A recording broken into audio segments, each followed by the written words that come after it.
रामचरण पारकर एवं कुंती साहू के स्वर में यह गीत।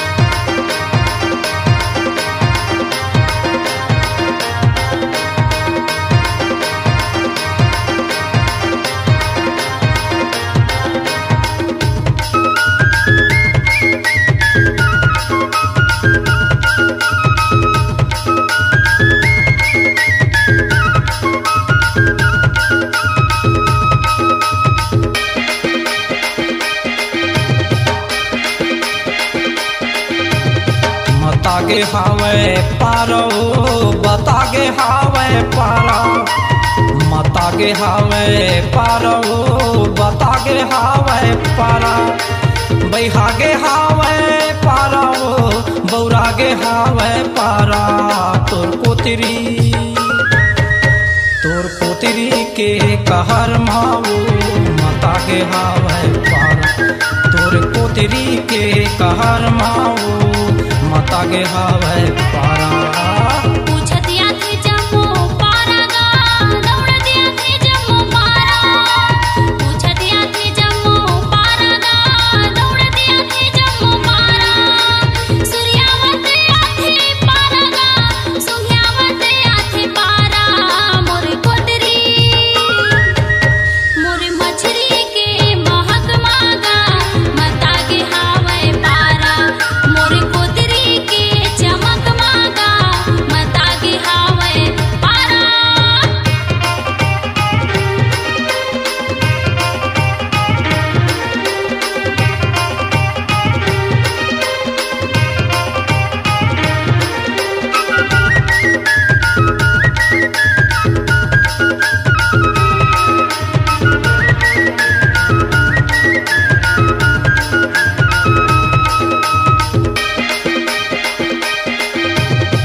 तेरी तय लाए ओ क्योंकि सरे बनियस लागे, सरे बनियस लागे।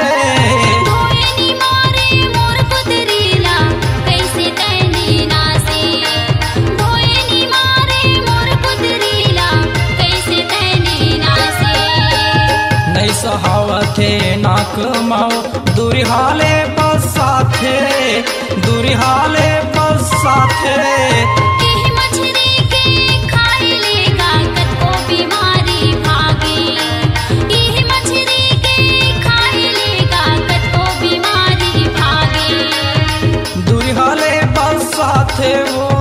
दुरिहाले बल साथे वो सरे बनी कस लागे। तोर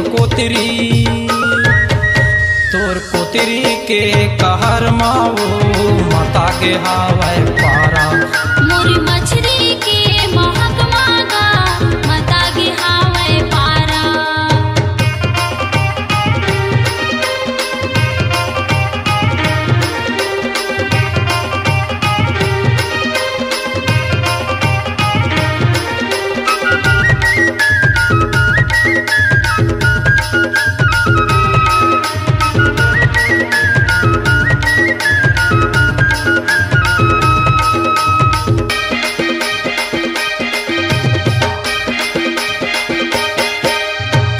मछरी मामी लाए ओ केउटिन बुढ़ा बुढ़ा पाभू लागे, बुढ़ा बुढ़ा पाभू लागे।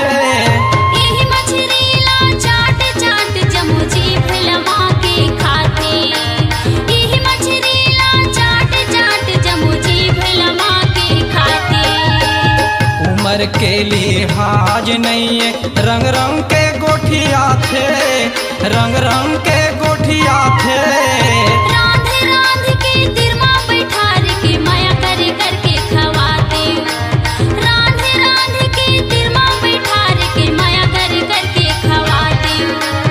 कतको बीमारी भागे वो, कतको बीमारी भागे वो, बुढ़ा बुढ़ा पापू लागे। तोर पोतरी के कहर माओ मतागे हावे पारा, तोर मछरी के महक माओ मतागे हावे पारा।